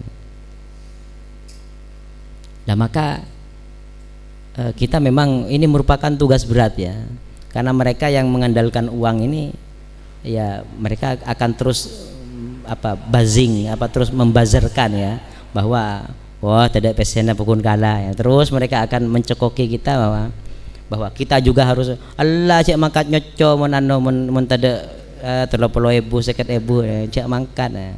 Itu mereka buzzer mereka itu terus seperti itu. Nah tinggal ya memang ini salah satu juga tugas pendidikan ya, bagaimana juga membuat kita, masyarakat kita melek sampai kepada hal-hal yang di dalam konteks politik ini. Paling tidak kalau kita tidak bisa ngajak orang lain ya cukup diri sendiri. Seperti kemarin di Pilpres itu saya banyak punya uang gitu. Ya, dikasih ini untuk apa? Untuk banner. Oh enggak, itu untuk Tapi menurut saya ini uang haram itu untuk saya makan ini. Jadi uang ini harus ada di luar pintu, jangan sampai masuk ke dalam pintu, jangan sampai saya makan, jangan sampai anak saya dan istri saya makan. Mungkin kebelia apa itu ya lumayan ya. Mungkin kebelia sepeda motor anyar itu ya cukup ya. Tapi akhirnya saya kembalikan ke Bajar Sakse, kebeli kebeli kaos, kebeli stiker ya karena seperti itu, saya minimal saya sendiri ya, harus memulai. Nah karenanya ya hal yang lain juga, paling tidak saya kemarin juga sudah menyampaikan mungkin hanya mepanjenengan itu kan kepepet ini. Maka jangan sampai mengacaukan mentalitas kita, yang baik tetap baik, yang buruk tetap buruk, atau yang tidak lebih baik ya tetap tidak lebih baik. Artinya kalau bercalon sudah setong bagus, setong tidak, ya jelas kita memilih yang baik. Kalau sama-sama baik, pilih yang terbaik. Kalau kita kira-kira sama-sama bodoh, tapi pilih yang kira-kira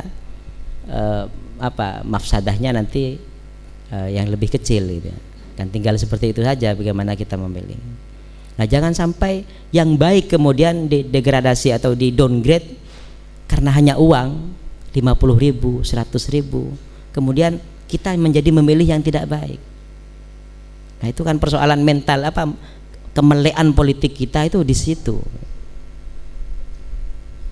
Nah bagaimana kita menyadarkan masyarakat bahwa tentang pentingnya demokrasi, pentingnya nyoblos ini tanpa adanya uang. Ini tugas berat ya, termasuk juga tugas pendidikan ini.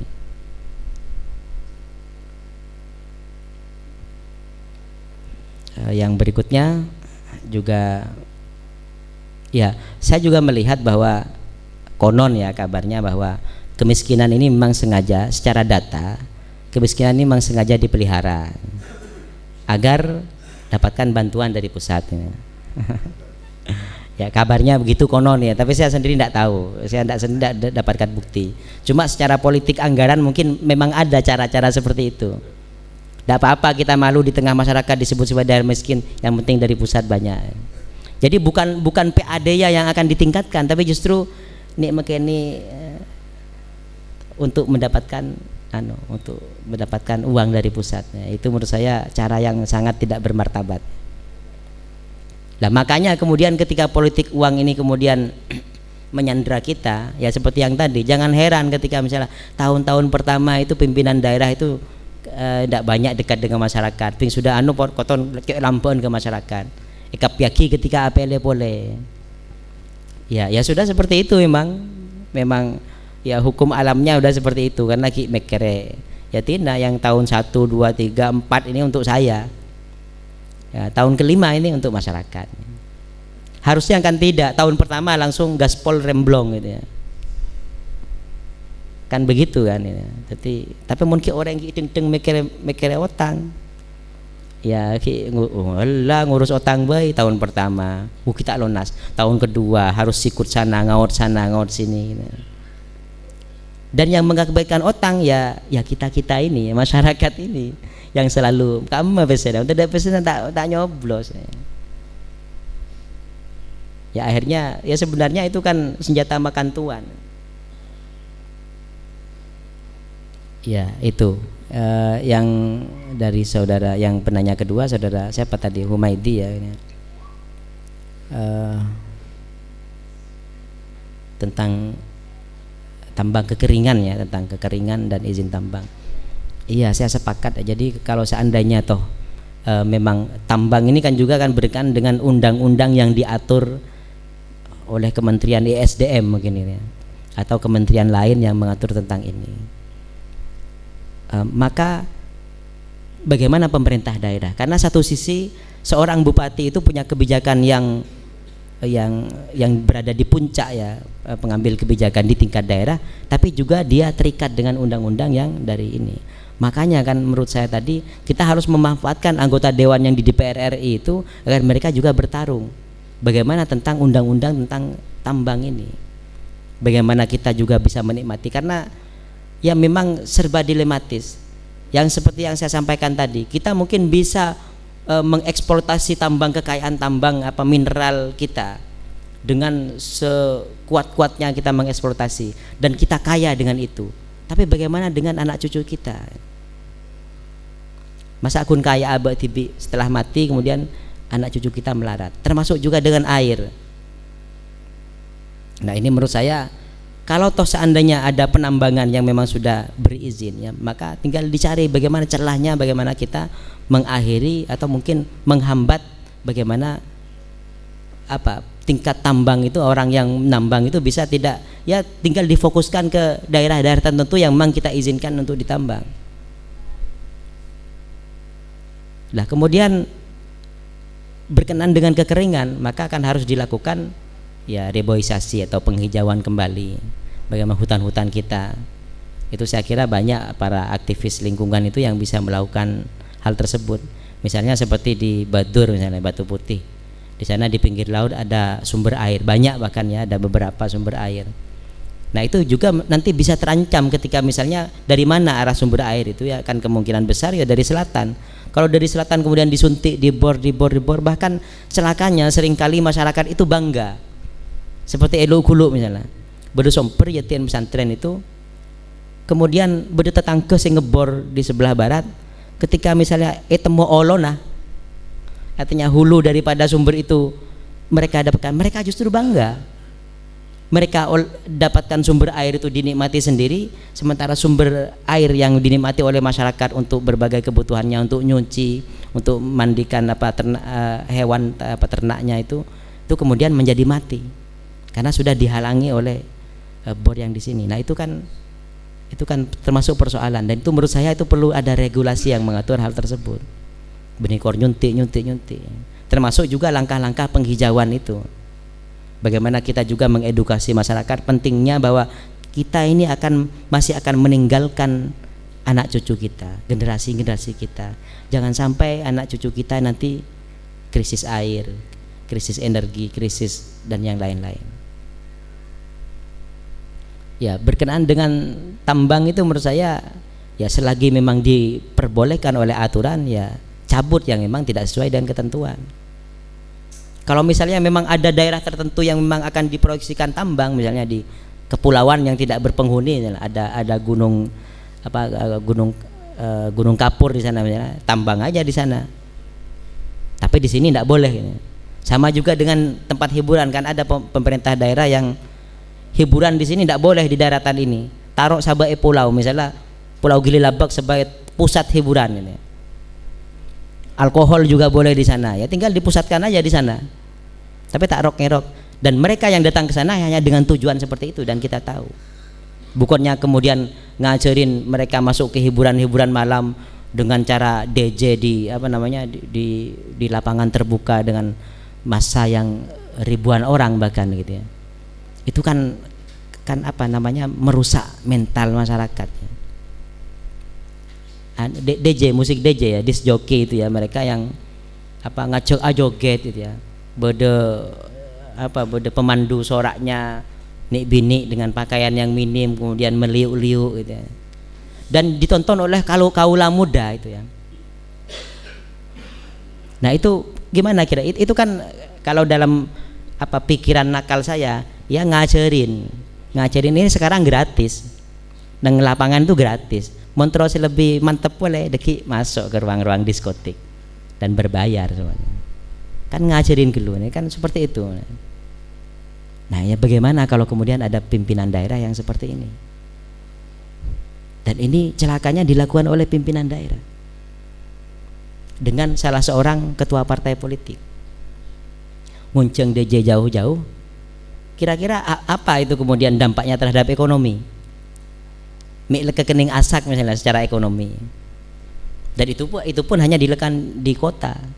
Dan berbagai festival dan kemeriahan-kemeriahan itu yang banyak kalender event itu hanya dilakukan di kota. Kalau toh berdampak mungkin hanya kepada penjual-penjual ya makanan-makanan itu aja di tingkat kota, tidak sampai ke desa. Sementara kemafsadahannya mungkin jauh lebih besar. Nah itu kan menurut saya harus ada langkah-langkah cerdas. Kalau memang tujuannya ekonomi, kalau memang tujuannya wisata, ya memang harus jelas ya.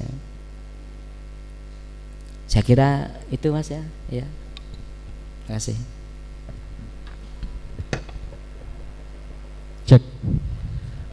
Terima kasih kepada pemateri. Jadi tidak ada lagi pertanyaan ya. Sudah cukup ya. Jadi karena sekali lagi tadi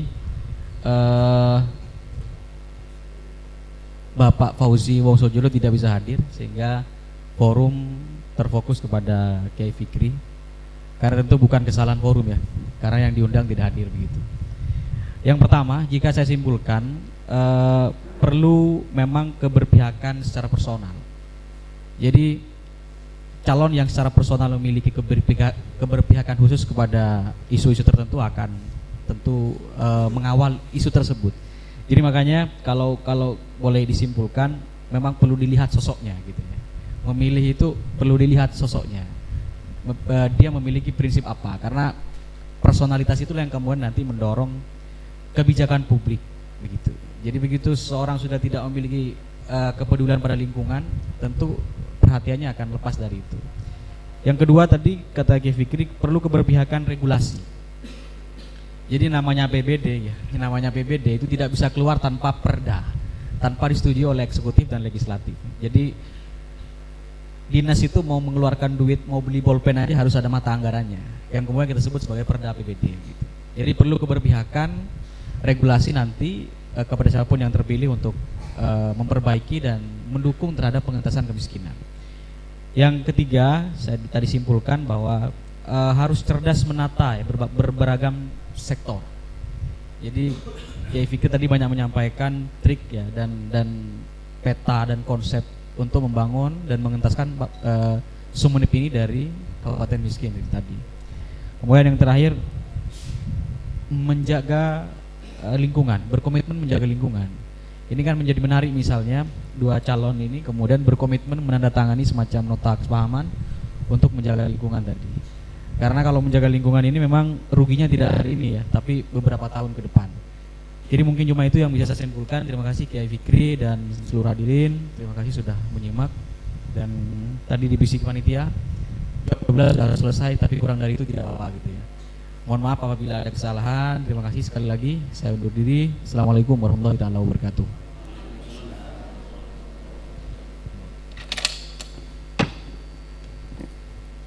Saya serahkan kembali ke panitia. Karena ada penyerahan cenderamata dari Pak Ketua ke Kiai Fikri.